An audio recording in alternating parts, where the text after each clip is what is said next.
All right. All right. So the next thing that we want to look at is how to identify the main lines of the hand.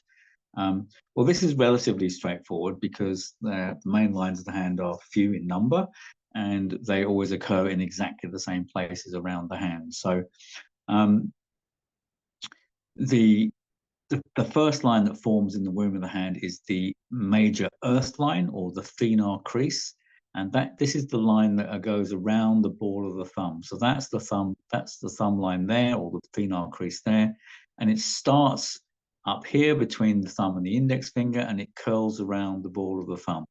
That's the major earth line. The line that starts at the same point and going across the hand, that's the major air line, and or the headline in palmistry they call that. And then the third main line is the water line, which starts underneath the little finger and goes up towards the index finger. So the three main lines of the hand are the earth line, the air line, and the water line, or if you like, the heart line, the head line, and the life line. And every hand has those three lines. I've only ever seen one hand which was missing one of those lines, and it was missing the headline. It was an extraordinary, strange hand. And maybe I'll do a video and talk about that at some point. But it would be considered to be very weird, very abnormal, very unusual. There may be something physically wrong or mentally wrong with somebody if they were missing one of those main lines. Those main lines are kind of essential to hand. So everybody has those three main lines in the hand. And then the other lines of the hand are kind of much more rare and may or may not be there. And now I've chosen this handprint because this is a very clear handprint, and you can see there are no extraneous lines on this hand. So it's very easy to see where the main lines are. The next main line is probably the minor earth line, and that's the line that runs up the center of the palm. And you can see it in this hand. It's a little bit fainter than the other lines, but it's definitely there, and it's going up towards the middle finger. That's how you know it's the minor earth line. It's going towards the earth finger. That's the minor earth line.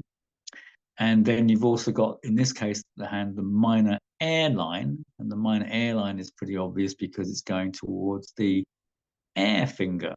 So that's how we get to those names. That's the minor air line, and is the minor earth line. So the minor lines are not essential. Many people don't have any minor lines at all. It's not significant if one of them's missing. It can be very significant if they're present. And this guy has got a very clear minor air line, as you can see from here. So the minor fire line goes up towards the fire finger, of course, and then the minor water lines, well, they live above here and they go towards the water fingers. So all the minor lines go towards the digits, whereas the major lines are positioned in the way that they are in the palm. So the one line that's missing out of that is the major fire line, and you can see that here. Here it is, that's the major fire line there. The major fire line isn't always present in the hand. And when it is present, it's usually quite a short little line like that. So it's sort of halfway between the thumb and the start of the earth line, and running sort of parallel to the major earth line there. So that's the major fire line, that's the major earth line, that's the major air line, and that one there is the major water line. So that's how you analyze and assess the location of the main lines of the hand.